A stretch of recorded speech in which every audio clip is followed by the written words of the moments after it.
love movies and movie discussions, you've come to the right place. Who am I, you ask? I am the Wiz, and I'm here today with... Kim Shactman. Kim, how are you today? Good. We're heading into the fall season. Well, we're in the fall season, I should say. Yeah. And it's chilly, but hey. Yeah. It's perfect time to be watching films. That is right. And it's any time to be watching films, but especially now.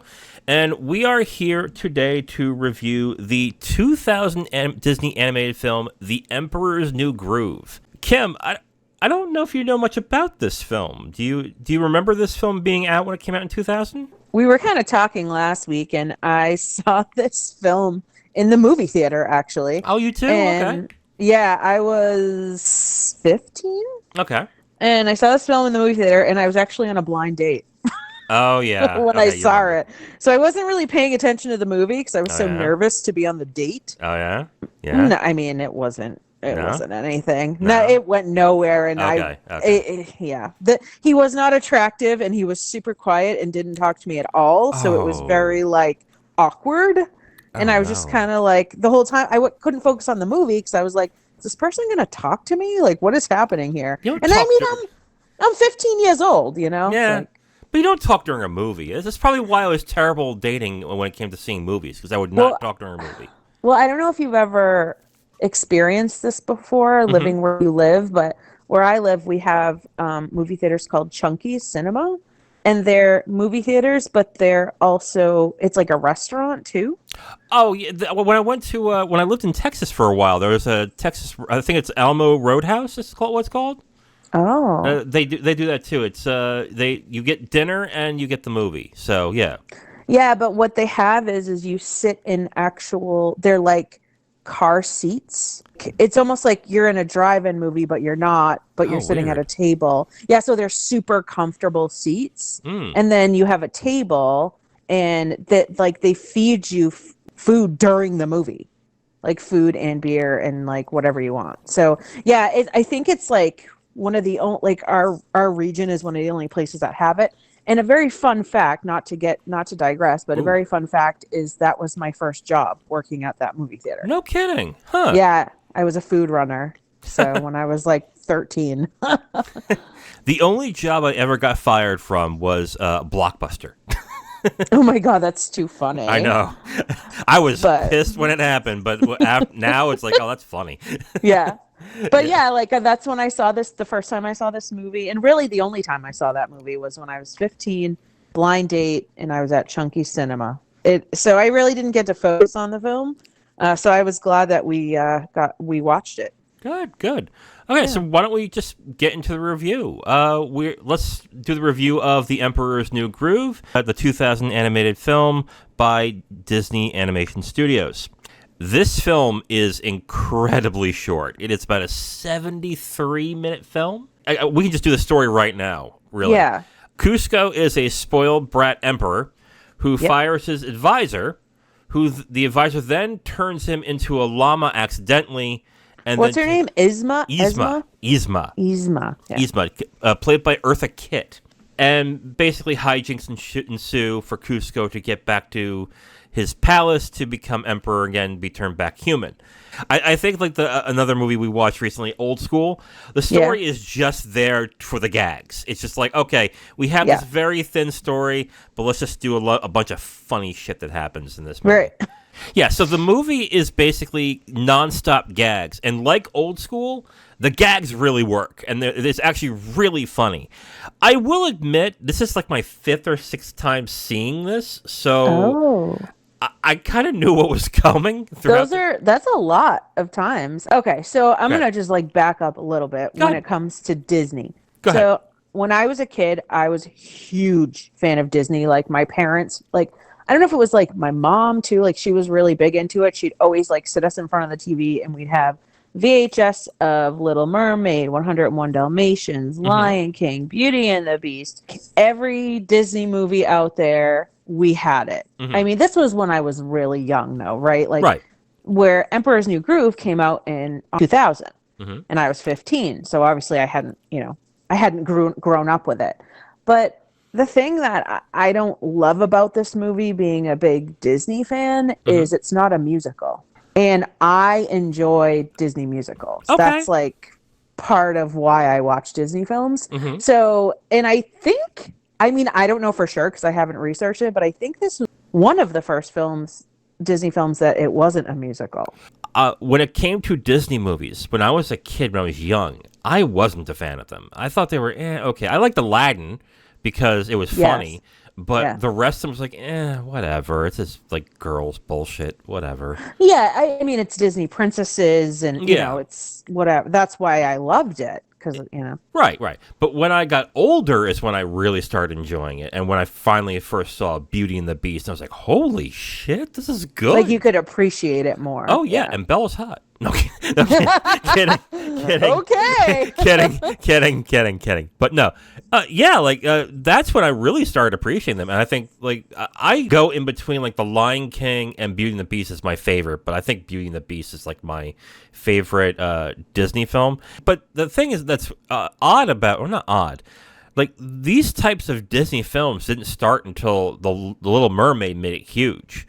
Like, this was the Disney Renaissance. But before then, Disney was not doing well. I mean, do you remember Sword in the Stone? Do you remember The Black Cauldron? No one does. Yeah. Unless you're big into Disney. No one does. I do, but I remember them not being popular. No, not at all. And it wasn't until, like, this time was when they had the animated Disney Renaissance, where from Little Mermaid up until The Treasure Planet, each of the movies made bank, even though the quality dipped at a certain point, they always made money. But with The Emperor's New Groove, what's interesting about this is, I think it was after Beauty and the Beast was made, they optioned to make a film called, I think it was called Empire of the, no, it's not Empire of the Sun, but Kingdom of the Sun, I think it's called. I'm not entirely sure. Oh. And it was supposed to be a movie like that. It was supposed to it would be serious with comic relief. It would have musical interludes. It would have songs. And the film got so bogged down in production. It was so bad at a certain point, they scrapped it. Oh, wow. Yeah. So, and then this movie is essentially the result of that movie, because they wanted to make a movie about the Incan Empire.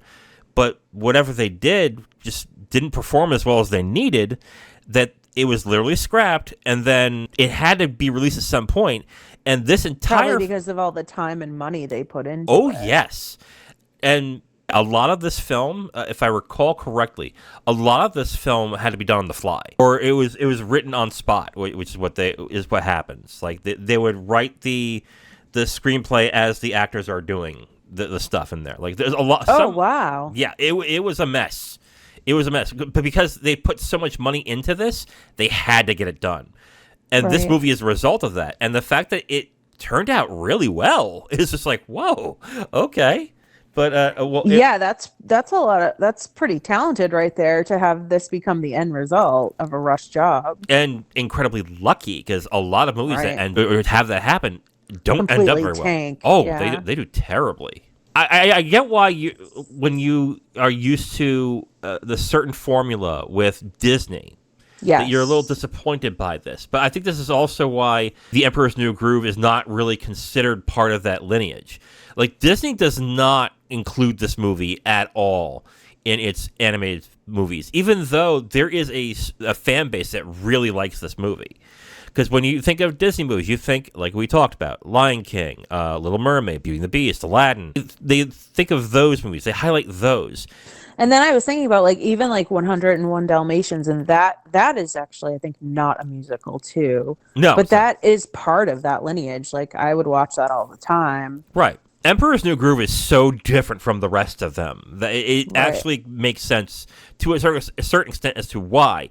Which, when people see this film, they're like, whoa, this is so different from the rest of them. It's like, yep, and there is a reason. Like, I feel like it almost has, like, a little bit, well, not really, but a little bit similar humor to, like, Pixar films, but not the same animation.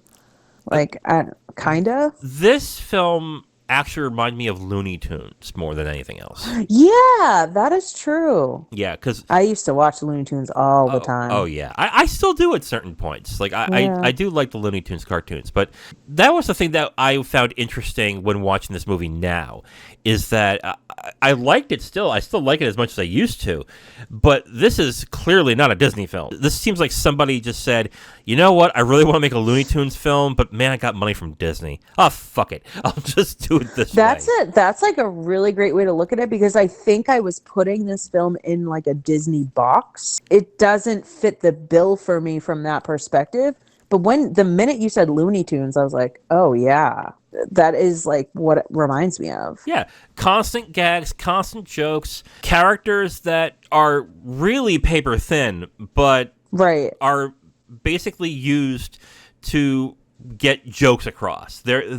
Everybody in this movie is a sounding board to be made fun of. And to me, it really works.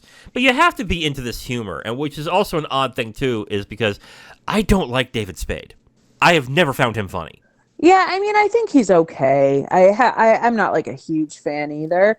And it was very hard when I was listening, like knowing that it was David Spade, it was hard for me to like the character because of that. Like, I was just like, That's kind of the point, because like Cusco is. I know, but you know. Yeah. Oh, I get what you're saying. Like all I could say is like David Spade, David Spade, David Spade, like not Cusco. Like I wasn't looking at him as Cusco. I was just like, it's David Spade. But to, you know. Yeah, but to be fair, all four of the characters, the main characters, which is Cusco, Pacha, Kronk, and Yzma, are exactly the same thing. You could just say it's Patrick Warburton and be just fine. I think that's kind of also the charm of this movie, is that it doesn't really try to do anything but make you laugh. To that end, it works, and it works really, really well. Well, I don't know. Like, I felt like the first half of the movie, I could see why other people would think it's funny, but I didn't really care about the jokes. Okay. But there's like a part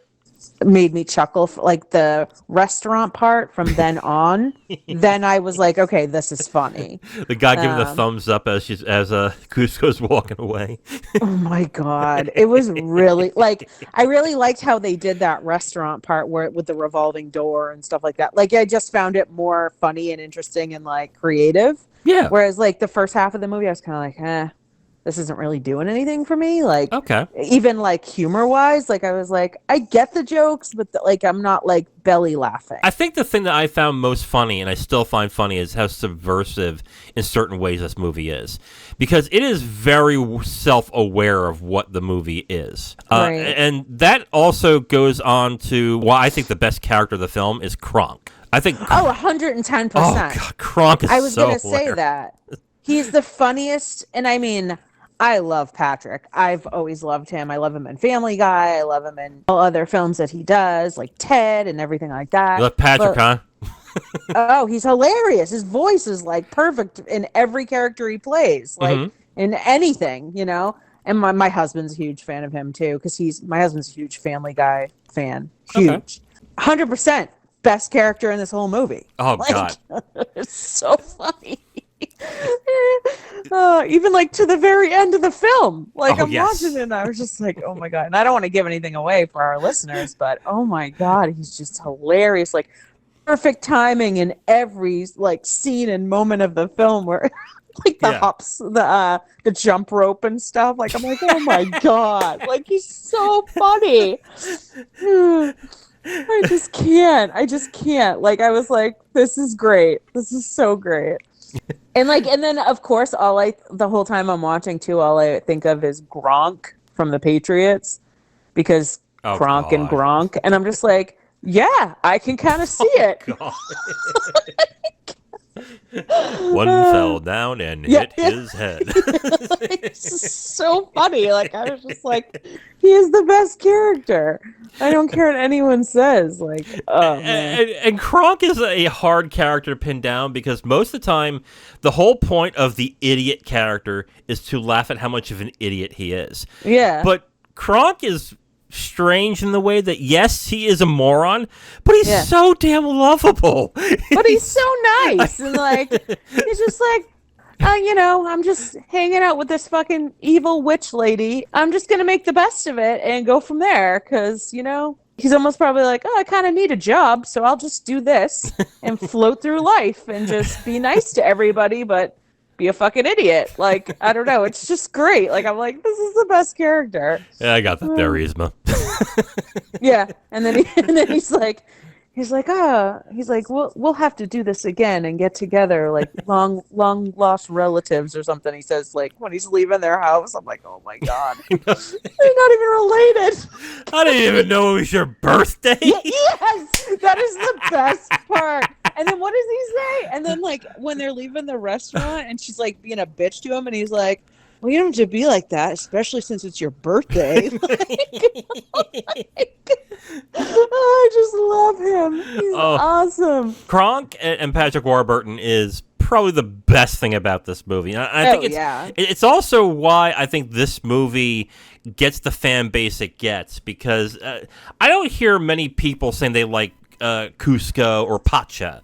I think it's because they really like Kronk, or they like how the entire movie just makes fun of everybody in this movie. Yeah, I think I can see that. One of the funniest things in this movie too is how they describe Yzma throughout the entire film. Like even like strangers. Like, can you describe the people? Well, there's this really tall guy, and how do you describe that girl? Scared beyond all reason. Yeah. Like every time, like every single person says the same thing. Yeah. It's so funny. Oh God. It's just like great. I'm like, oh my God.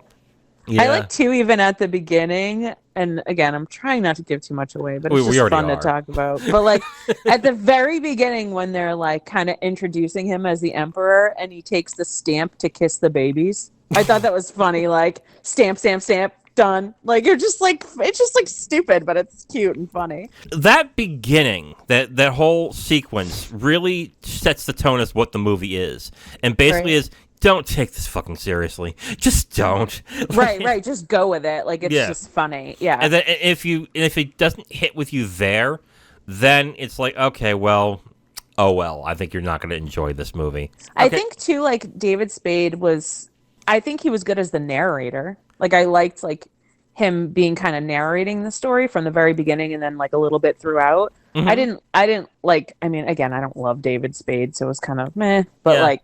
I liked that portion of it. Like, I think his voice did a good job in that. My thing with David Spade in this movie is, to me, it's like he did enough not to ruin the parts where he was in. Like, him and John Goodman do a good job together. That's the other thing, too. John Goodman is a funny guy. He can do comedy very well. But he wasn't playing, like, the funny role in this film. Like, no, he was the straight man. He was the nice guy. Right. In this. He was, like, the kind hero, trying to flip around Kuzco's mindset about people and helping and caring and yada, yada.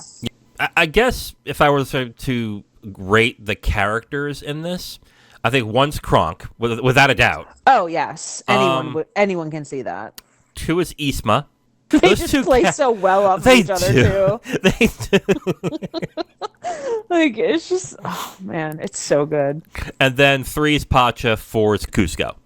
But, like, I don't think any of the characters are bad. Like, the movie's entertaining no matter what you do, but but when Kronk and Yzma are on screen, it's like, oh, God, yes, thank you. Yeah. Like, oh, man. I like when he's sleeping, too, and he just, like, randomly wakes up and, like, thinks of shit. Like, oh my God. He didn't pay his bill. Yeah, that was so funny. Like, the guy at the restaurant didn't pay his bill. Then he goes back to bed. I was like, oh my God. Oh yeah, it's all coming together. No, I know the best part of Gronk. I'm going to tell you this right now in this whole film. This is when I started belly laughing. When they first get into the jungle, and what do you do? He's like, something bingo. Oh my God. What was it, bird watching bingo or something? Yes. I was dying. I was like, yes, this is hilarious. No, to me, it's the Junior Chipmunk. Well, yeah, that too. But, oh my God. He's like, oh, got another one. Bird watching bingo. I just love this jungle. Oh my God. And he's got like a little fucking pen and shit, and he's like writing stuff down. I was like, this is great. And the old lady's like getting covered in mud. She's like, my favorite shoes.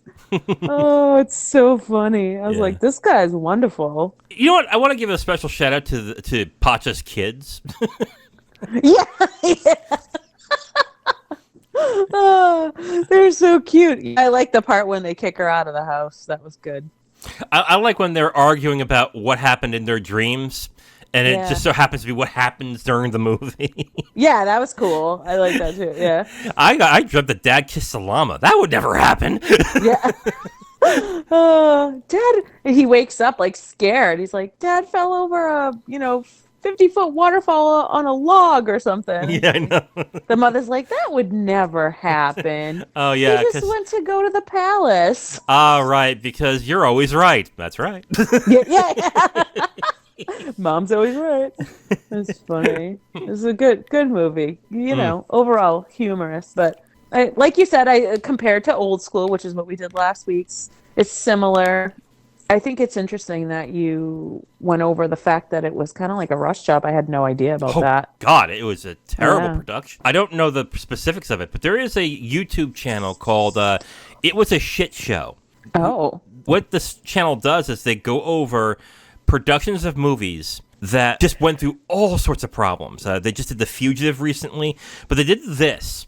And there's actually a documentary about this movie specifically, about how bad about how bad the production of this was.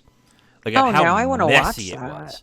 I forget what it was, and I think it's kind of hard to find now because the way Disney is, they want to keep that stuff under wraps, hidden. Yeah. Right. So they couldn't get it released into theaters. I think you would have to find a specific way to get to this movie, but so the director and partial writer was Mark Dindal. Does he do like a lot for Disney? Is he like a Mark Dindal he did a lot when he was with Disney. I don't know what he's doing now. Yeah, he did Emperor's New Groove. He did Chicken Little, Cats Don't Dance. He did the sequel to Emperor's New Groove's Kronk's New Groove. Because there's like a lot listed on IMDb, like all the different movies, but it seems like he was more into it for visual effects than actually directing it. Sure. Like a lot of these films. Yeah. The documentary is called The Sweat Box. Oh, interesting. Mm-hmm. Oh, I want to watch that. That sounds crazy. Yeah. All right, so you want to get into your final thoughts on Emperor's New Groove? Yeah, I mean, there really isn't much more to say. Yeah, we just spoiled the entire film. So. Yeah, pretty much, Just go watch the movie for Gronk. That's my final thought. No. I mean, okay. It's just like, yeah, I mean, for final thoughts, honestly, I give it 2.5 stars out of 5. I almost wish it wasn't labeled as a Disney movie because I have thoughts on Disney movies and I usually thoroughly enjoy them. Like there aren't many Disney movies that I dislike. The first half of the film kind of bored me a little bit. I didn't really love the jokes as much as I think maybe other people would. By the time it got to like Kronk being more involved and in the film, like more scenes, oh God, I was belly laughing at that point. So that's why I didn't give it a 2 or a 1 or a 1.5. I was like, Kronk makes this film. And if you took him out, then I would probably never watch this again. I don't know if I'd like watch this movie. Like you said, you saw this film 6 times. I don't think I could watch this 6 times. Okay. Like I'd get bored. But overall, like, it was fine. And knowing that it was a rush job, I think they did really well with it. Yeah, right. 2.5 stars for me. 2.5 stars. This is a 4-star for me. This is really. Oh yeah, like this film is hilarious. This is one of my favorite Disney films. And I think it's because of how different it is from other Disney films. Yeah, that's probably why you love it. Utterly hilarious. I think Kronk is one of the best characters in this film, and it is just it also knows when to stick the landing and when to stick around.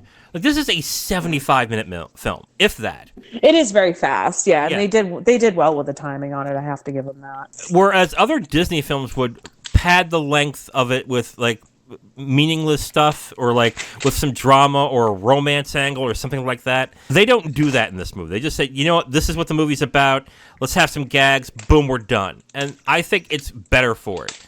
Again, but sometimes I wonder, like, and I'm not trying to, like, obviously, like, make this like a sexist thing, but like, ooh, okay, like women growing up in that time of when Disney movies were really popular, like, I'm wondering, like, if there were other females that like reviewed this film versus males, like if it would be a similar rating. A lot of the little girls growing up always had this vision of like Disney princesses and musicals and that being like the it thing at that time. So like I'm wondering if like other people did reviews on it that were our age would feel the same. You know what I mean? Like the males really enjoyed this film, but the females are like, well, it's Disney, and this is what Disney does for me versus this film. Well, this is why Disney, when this released in the theaters, didn't do much marketing for this movie. Even though it did pretty well, they didn't release it at the normal time at which they would release Disney films, which is June. They did this around November, December. They purposely distanced this movie from other films that they've made like that, specifically so it doesn't get confused with all that stuff, with those movies. I'm really surprised you gave this a 4. Oh, God, it's so funny. I saw this. It's definitely your humor. Oh, yes, it is. That. Yeah. Oh, yes, it is. I saw this in the theater in 2000 by myself, and I was cracking up throughout the entire time. I was like, oh, my God. Like, that's awesome. Oh, yeah. None of the characters are, I would say, bad in any way. Even though I don't like David Spade, I think he's fine in the character. Yeah. Kronk is the movie, of course. Right. And, I thoroughly enjoy this movie. I think it's hilarious. I haven't seen the sequel, and I'm kind of afraid to see it, to be absolutely honest. Because I'm assuming that I didn't even realize they had a sequel. It was made for DVD. Oh. And the made-for-DVD ones usually from Disney are usually terrible. Honestly, I don't bother with them usually. Just don't watch it, because then it's going to ruin the original. Yeah. Yeah. It could. It could, yeah. 4 stars for me for The Emperor's New Groove. 2.5 for Kim. We both think it's hilarious. I think you just think Kronk is hilarious. Yeah, I think he's the whole movie, and he's funny. But I don't know. I think I just have this picture in my head of what a Disney movie really is to me. Yeah. And that's why I couldn't rate it high, because it didn't do everything I needed a Disney movie to do for me. Yeah, I think that's why I enjoy it, because it's such a subversive thing for Disney to do, even though I know the story behind it now, where it wasn't that Disney purposely did this. Right. It was almost like on accident, pretty much. It was, we got to do something. Oh, fuck it. Let's just throw this down and see how it goes. 4 stars for me, 2.5 for Kim. Yeah, I mean, if you guys haven't seen it, I would say check it out. Maybe not Kim. Yeah. Well, no, I mean, like, especially, too, like, if you have, I mean, I think it's a kid's movie, too. Like, you can watch this with your kids, and adults will get something out of it, and obviously the kids will think it's cute and funny. So, like, I mean, I don't say don't watch it. I just think maybe if you're a female, I don't know, and you grew up with Disney films and you have this kind of stigma of what a Disney film should be, this is a lot different. Like, it's not your regular musical. There isn't really any romance in it. It's different. It's definitely a different Disney film, so just prepare yourself for that. Right. So what Kim is trying to say is women just don't know what's funny, which, I find kind of sexist. Oh my God, that's not true. We have different humor, you prick. I know. No, like there have been studies about this where women enjoy movies with a human element, whereas guys enjoy movies with a specific purpose. For example, like guys like Fast and the Furious because cars, hot chicks, and explosions. Okay. Well, yeah, and then women like movies with more, like more emotion. Movies, yeah, exactly. So it's not really that. I'm kidding with the sexist thing, but I know. But like, you could watch this with your spouse, like male, female, whatever, and you'd still enjoy. It'd be funny, like whatever. Like I could watch this with my husband, and I think he'd enjoy it. But then when I watch, I don't know, Little Mermaid with my husband, he's like, "Shut this shit off." Like, you know what I mean? Really? Like. I gotta remember that when it comes to this stuff, I'm very different because most guys. But he'll watch Beauty and the Beast. Beauty and the Beast is so good, though. Yeah, it is really good. But I was growing up, I loved Little Mermaid and Cinderella. Like he won't watch Cinderella, but he loves Aladdin.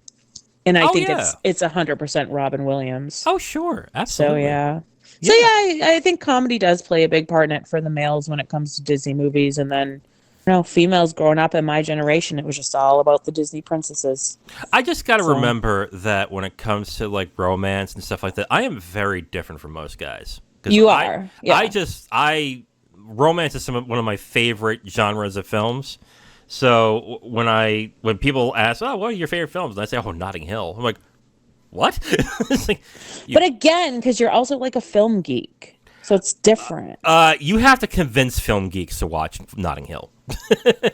That's weird. You got because that is a really nice movie. Because even though, like, I'll put it this way.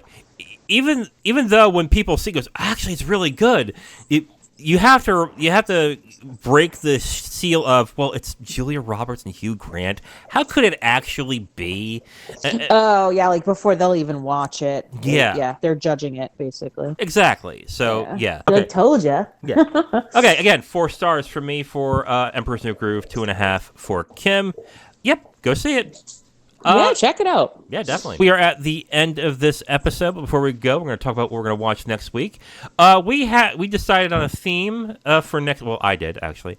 Yes. It was your week to pick. So, yes. Yeah. So the theme we did next coming week is films that everyone has seen to have watched, but I haven't. Right. And I have popular films that everyone has seen except us. Right. Now we're stretching a little bit with this one because we decided, amongst other things, either popular movies or movies that made a lot of money that we have not seen. I was struggling a little bit to think of, it's hard to just think on the fly of what popular movies are these days or in general. Yeah. So Wiz actually pulled us a list. And we went through and Yeah, so Tuesday I'm doing Gone with the Wind. Oh my God. I'm so excited for you because I really love that movie. I've heard so many good things about it, but man, 4 hours long. Holy shit. It's long. You have to, they have an intermission. There's an intermission in between. Oh, good. I can take a piss right after. Okay, great. Yeah. Thursday is Jaws. I have never seen Jaws.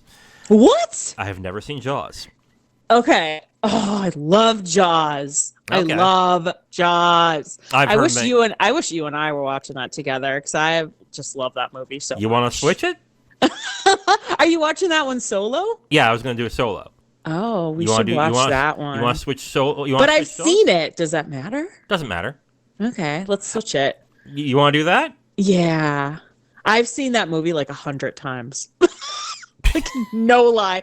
So, and we'll get into it if we're going to review it. So now you have to switch to the one we were going to do. Oh, really? Oh. Okay. Yeah. Okay, let's do it. Okay, so then we've already decided Saturday, Kim and I are going to review Jaws. Yep. Tuesday, I'm going to review Gone with the Wind. And Thursday, I'm going to review Love Story, the 1970 film with Ally McGraw and Ryan O'Neal. I don't know how to transition from this. Sorry, I just turned the tables on you literally last minute. I should know how to do this. I should know how to do this. Okay. Well, you know why? Because I thought you were reviewing Jaws with Zero. No. So I didn't want to take that away from you guys. But Zero will not be able to do a review next week. So okay. I just chose movies where I was like, okay, I haven't seen them. Go. Yeah. The other one was going to be E.T. Tune in for next week. I'm going to be reviewing Gone with the Wind on Tuesday, Love Story on Thursday, and me and Kim are going to review Jaws on Saturday. Woohoo! Yeah. Okay. Oh, I love that movie so much. All right. Anyways. I am the Wiz. And I'm Kim Shactman. And we'll talk to you next time. Bye-bye. Bye. I totally just flipped that on you. You did. Wow.